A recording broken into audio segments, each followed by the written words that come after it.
وی بیا ایوب علیه السلام پر لمانځه ولاړو، شیطان رالی د حضرت ایوب علیه السلام په پزه کې ورپوکړه او ایوب علیه السلام په یو دی ناجوړي اخته سو چې د بدن ټول خراب سو، د بدن ټولې غوښې یې توی سوې او ایوب علیه السلام په یو ډېره تکلیفي ناجوړي باندې اخته سو.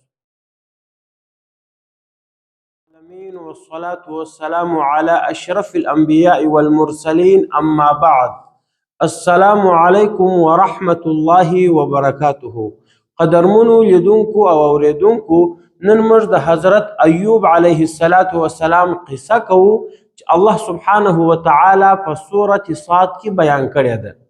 حضرت ایوب علیه السلام د حضرت اسحاق علیه السلام د لمسیانو څخه دی او د کوروالا رحمت نومیده، هغه د حضرت یوسف علیه السلام د لمسیانو څخه. حضرت ایوب علیه السلام الله سبحانه وتعالی د حوران علاقې ته نبی او پیغمبر مبعوثه کړی وو. حوران د دمشق په اطرافو کې یو طرف دی، یو علاقه ده، و دغه علاقې ته الله سبحانه وتعالی حضرت ایوب علیه السلام ور استولی وو. حضرت ایوب علیه السلام ته الله سبحانه وتعالی د صبر، زغم او برداشت یو امتیازي صفت ورکړی وو، لکه څنګه چې الله سبحانه وتعالی و حضرت داود علیه السلام ته د شکر ادا کولو یو امتیازي صفت ورکړی وو، دغه رقم و حضرت ایوب علیه السلام ته د صبر او زغم او برداشت کولو امتیازي صفت ورکړی وو. حضرت ایوب علیه السلام ته اول وار الله سبحانه وتعالی ډیر زیات مالونه ورکړي وه. الله سبحانه وتعالی دته ډیرې پراخې مځکې ورکړي وې، ډیر ښایسته کښتونه او ډیر ښایسته مالونه الله سبحانه وتعالی و حضرت ایوب علیه السلام ته ورکړي وه. او حضرت ایوب علیه السلام ډیر سخي پیغمبر وو، د هغه سترخان به همیشه اوار وو، غریبان به راتله او د حضرت ایوب علیه السلام پر سترخان به یې ډوډۍ خوړه او بیا به د دې ځایه تلل. د دغه مال او شتمنۍ سره سره الله سبحانه وتعالی حضرت ایوب علیه السلام ته دا توفیق ورکړی وو چې هغه به سهار او ماښام د الله سبحانه وتعالی په عبادت مشغوله وو. نو په اسمانو کې به ملایکو د حضرت ایوب علیه السلام صفتونه کول چې حضرت ایوب علیه السلام د الله سبحانه وتعالی یو ډیر شایسته بنده دی، هغه یو ډیر زیات عبادت کول والا انسان دی. کله چې شیطان به اسمانو و خبرو ته غوږ نیوی، د ملایکو سره دا خبره واوریدل چې حضرت ایوب علیه السلام د الله ډیر نیک بنده دی او د الله سبحانه وتعالی په زیات مقدار باندې عبادت کول والا دی. نو د شیطان د حضرت ایوب علیه السلام سره حسد او بغض پیدا سو. بیا الله سبحانه وتعالی ته وویل چې پروردګاره، حضرت ایوب علیه السلام خو ځکه ستا عبادت کوي چې تا پر هغه باندې د مالو او رحمتو باران کړی دی، تا و هغه ته ډیر اولادونه ورکړي دي. حضرت ایوب علیه السلام ته الله سبحانه وتعالی د مال او شتمنۍ سره سره و زامن او ولونې هم ورکړي وي. نو شیطان الله سبحانه وتعالی ته شکایت وکړي چې پروردګاره، ایوب علیه السلام خو ځکه ستا عبادت کوي چې تا هغه په رحمتو کې پټ کړی دی، که چیرې هغه فقیر او مسکین سي هغه به ستا عبادت ونه کړي. پروردګاره ته ماته د پر مال باندې تسلط راکه، زه به د ده څخه دغه مالونه سلب کم، دغه مالونه به زه ور هلاک کم، بیا یې ته وګوره چې دی ستا عبادت کوي که نه کوي. الله سبحانه وتعالی شیطان ته اجازه ورکړه چې هغه د حضرت ایوب علیه السلام پر مالو باندې د هغه په شتمنۍ مسلط سي. بیا شیطان خپل فوجان او خپلې لښکرې راوغوښتلې د حضرت ایوب علیه السلام چې کومه مالداري وه، کم حیوانان د درلودل، کمې رمې یې درلودلې، هغه یې ټول ور هلاک کړه، او کم کښتونه چې یې درلودل هغه کښتونه یې ټول ور خراب کړه. دی یې بلکل غریب او فقیر کوي. په دغه وخت کې چې شیطان د ده پر مالو او د ده پر کښتو حمله وکړه او هغه یې خراب کړه او هغه یې تباه کړه، په دغه وخت کې شیطان د یو انسان په شکل حضرت ایوب علیه السلام ترالی. حضرت ایوب علیه السلام پر مانزه ولاړو، شیطان ورته وویل چې ته د چا عبادت کوې؟ د کم الله چې ته عبادت کوې هغه خو ستاسو ټول مالونه واخیستل، ستاسو یې ټولې مځکې واخیستې، ټول ستا مالونه او سرمایه او شتمني یې ټوله در تباه کړه. ایوب علیه السلام چې کله د لمانځه څخه فارغه سو، دغه انسان چې حقیقت کې شیطان و، دې ته یې وویل چې الحمدلله الذي اعطاني واخذ مني. هغه الله لره حمد دی کوم الله چې ماته دغه نعمتونه راکړي وه، او هغه الله لره حمد دی کوم الله چې دغه نعمتونه زما څخه واخیسته. الله راکړي وه، الله راڅخه واخیسته، زه د هغه الله حمد او پاکي بیانوم. وی بیا شیطان الله سبحانه وتعالی ته شکایت وکړي چې پروردګاره ته ماته تسلط راکړه چې زه د ده پر اولادو حمله وکړم. که ته د ده څه اولادونه واخې بیا به دی ستا عبادت ونه کړي. الله سبحانه وتعالی شیطان ته اجازه ورکړه.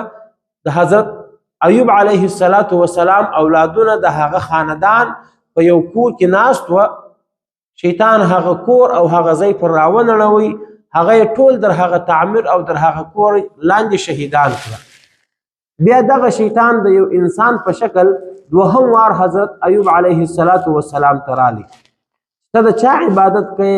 د کوم الله چې ته عبادت کوې هغه ستاسو ټول اولادونه او ستا ټول خاندان یې درڅه واخیستی او هغه یې ټول در هغه خونې او در هغه تعمیر لاندې مړه کړه. کله چې حضرت ایوب علیه السلام د لمانځه څخه فارغ سو، بیا یې دا شیطان ته وویل چې د یو انسان په شکل راغلی و، ول الحمدلله الذي اعطى واخذ. هغه الله لره حمد دی کم الله چې ورکولو والا دی او کم الله چې اخیستلو والا دی. الله راکړي وه، الله راڅخه واخیسته، زه د هغه الله حمد او ثنا بیانوم. شیطان بیا په دې وار کې ناکامه سو. بیا یې الله سبحانه وتعالی ته وویل چې دا خدای یو ډېر ښه صحت لري، ډېر ښه جسم لري، که ته د ده څه دغه صحت واخلې بیا به دی ستا عبادت ونه کړي. ته ماته اجازه راکړه چې زه د ده پر جسم مسلطه سم او زه د ده څه دغه روغ صحت واخلم، بیا به دی ستا عبادت ونه کړي. الله سبحانه وتعالی شیطان ته اجازه ورکړه چې ته د حضرت ایوب علیه السلام پر جسم باندې ما مسلطه کړی، یوازې د ده پر ژبه او د ده پر زړه او دماغ ته تسلط نه لري. وی بیا ایوب علیه السلام پر مانزه ولاړو، شیطان رالی د حضرت ایوب علیه السلام په پزه کې ورپوکړه او ایوب علیه السلام په یو دی ناجوړي اخته سو چې د ده بدن ټول خراب سو، د بدن ټولې غوښې یې توی سوې او ایوب علیه السلام په یو ډېره تکلیفي ناجوړي باندې اخته سو. ان در دې چې کومو کسانو چې به د ده پر سترخوان ډوډۍ خوړه، د ده کور ته به راتله، د ده سره به یې مجلسونه کول، هغو ټولو دی پرېښوی. او حتی در دې اندازې چې د کلي خلکو د ده کوروالا رحمت ته وویل چې دغه ستا خاوند به ته د کور د دې کلي څه باسې، ځکه د ده دغه ناجوړي موږ ته هم رامنتقلېږي. مفسرینو لیکلي دي چې دی په یو داسې ناجوړي اخته سو لکه د جذام ناجوړي چې د انسان بدن شوړېږي او د انسان بدن خرابېږي، سمیږي نه. بیا د کلي خلکو حضرت ایوب علیه السلام او د هغه میرمن د کلي څه د باندې پسې واخیسته، پر یو میدانه باندې په یو کنډواله کې دی ژوند شروع. ایوب علیه السلام خو ناجوړه و، مزدوري یې نسوی کولی، کار یې نسوی کولی.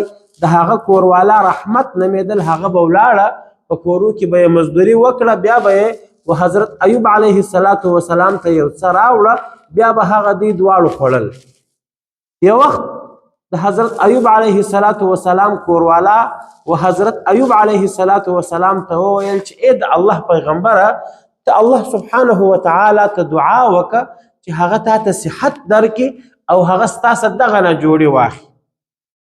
حضرت ایوب علیه السلام خپلې میرمنې ته وویل چې ای ښځې، کوم الله سبحانه وتعالی چې ماته 80 کاله صحت راکړی و، 80 کاله یې ماته نعمتونه راکړي وه، زه اوس په دغه 7 کاله کې د هغه ناشکري شروع کړم او هغه ته شکایتونه شروع کړم. زه الله سبحانه وتعالی ته صبر کوم، زه الله سبحانه وتعالی ته توجه کوم، زه پر دغه حال باندې الله سبحانه وتعالی سره راضي یم.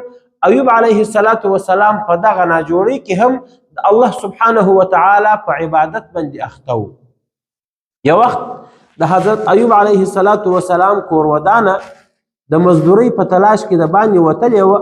د اخوا چې واپس کور ته را روانه ده، پر لار یې یو حکیم ولیدی چې خلکو ته دواوې ورکوي، یو طبیب دی، حکیم دی، خلکو ته دواوې ورکوي، انسانان ورته ولاړ دي. دا هم ورله او هغه حکیم ته یې وویل چې زه د حضرت ایوب علیه السلام کوروالا یم او موږ ډېر غریبان یو، زما سره ستا د دغه دوا لپاره پیسې نشته، زما خاوند ډېر ناجوړه دی، ته ماته دوا راکړه، زه به یې خپل خاوند ته وروړم. هغه حکیم چې په حقیقت کې شیطان و، د یو انسان په شکل راغلی و، هغه حکیم د ایوب علیه السلام کوروالا ته په دې شرط دوا ورکړه چې دغه دوا زه تا ته درکوم، ته به یې خپل خاوند ته ورکړې، ته به صرف دومره وایې چې زما خاوند ته حکیم او طبیب شفا ورکوي.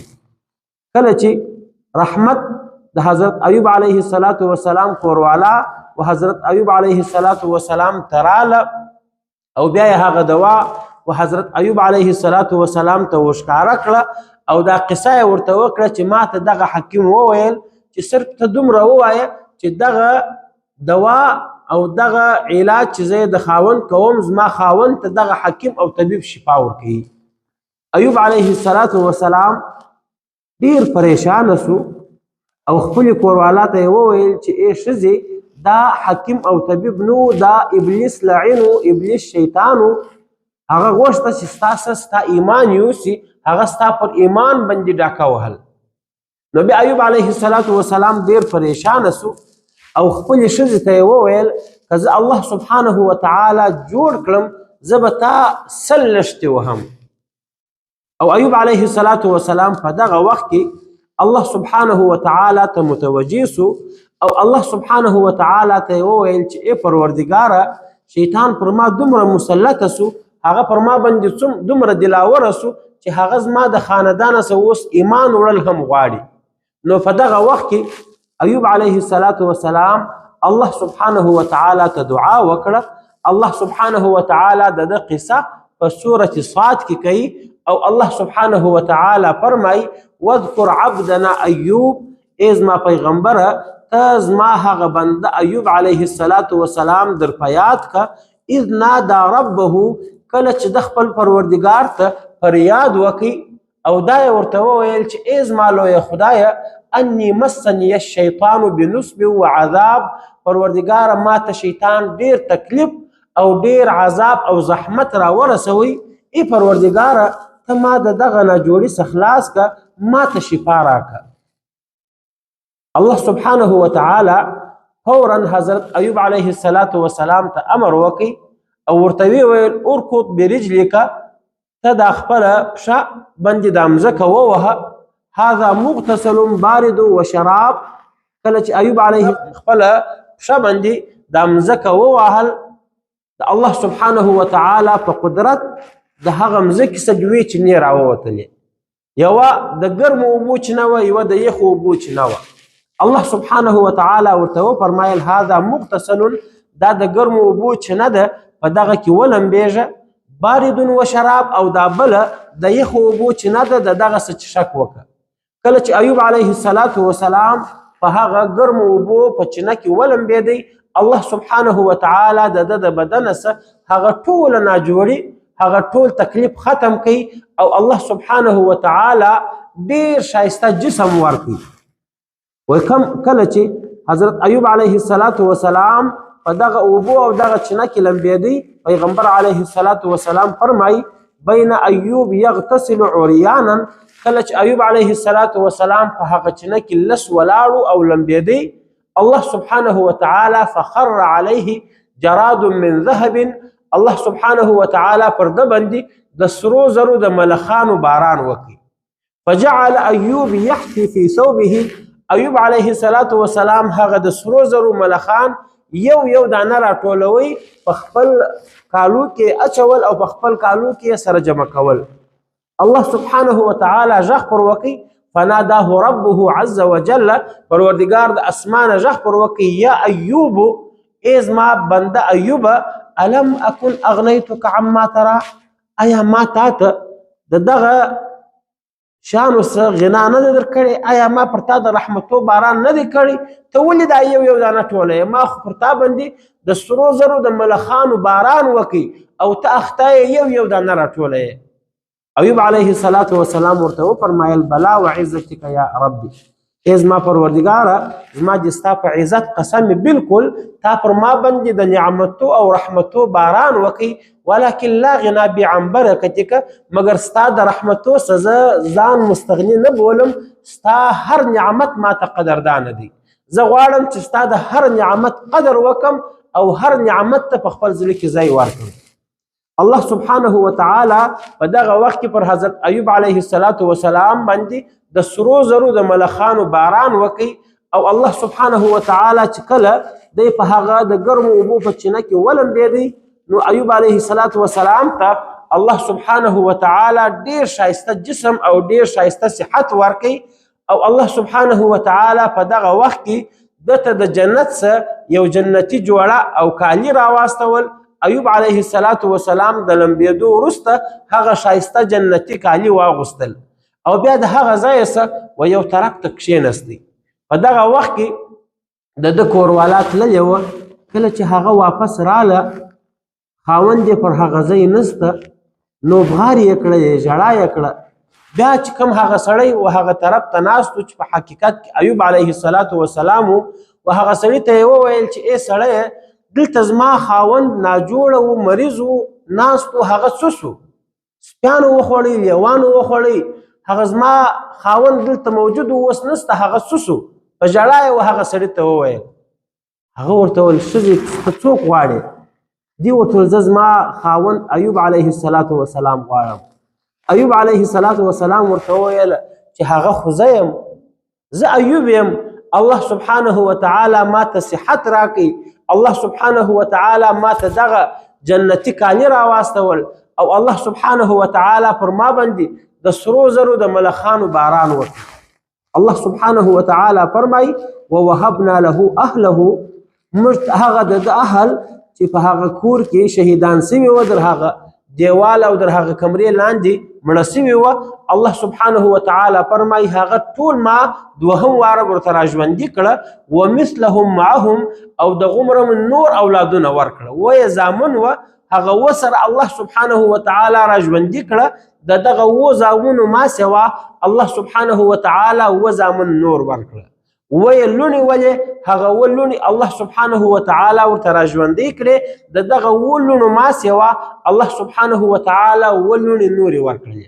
پروردګار فرمایي رحمتا منا، دا زموږ د طرفه پر حضرت ایوب علیه السلام باندې یو رحمت و ذکرا لاولی الالباب او دا د دماغ او عقل والا انسانانو لپاره یو د نصیحت قصه وه. بیا الله سبحانه وتعالى حضرت ایوب علیه السلام ته وویل کله چې دی جوړ سو ده خو په خپله ناجوړۍ کې و خپلې کورودانې ته خپلې مېرمنې ته قسم اخیستی و چې که چیرې زه جوړ سوم زه به تا 100 لښتې وهم، چونکې دا رحمت د ده کوروالا یو ډیره مسلمانه ښځه وه او د خپل خاوند په حق باندې ډیره راسته وه او د حضرت ایوب علیه السلام یې ډیر خدمت کړی و. نو پروردګار و حضرت ایوب علیه السلام ته د قسم د ادا کولو لپاره یو حیله ور وښول او حضرت ایوب علیه السلام ته یې وویل چې ای زما بنده او ای زما پیغمبره هغه قسم چې تا اخیستی و چې زه به خپله کوروالا 100 لښتې وهم. ای ایوبه خذ بیدک ضغثا، ته په خپل لاس کې یو جارو راواخه چې په هغه کې 100 خاشي فضرب به، په دغه جارو باندې خپله کورودانه ووه ولا تحنس، پر ځان باندې هغه قسم مه اړوه، قسم به دې هم ادا سي او هغه کوروالا به دې هم د عذاب او وهلو څخه خلاصه سي. الله سبحانه وتعالى فرمای انا وجدناه صابرا، بلا شک ایوب علیه السلام موږ پیدا کړي صبر کول والا، نعم العبد، بلا شک د زما ډیر شایسته بنده و، انه اواب، او د زما و طرف ته رجوع کول، د زموږ و طرف ته رجوع کوونکی بنده و. دا و د حضرت ایوب علیه السلام قصه چې الله سبحانه وتعالى په سورة صاد کې بیان کړې وه. واخر دعوانا ان الحمد لله رب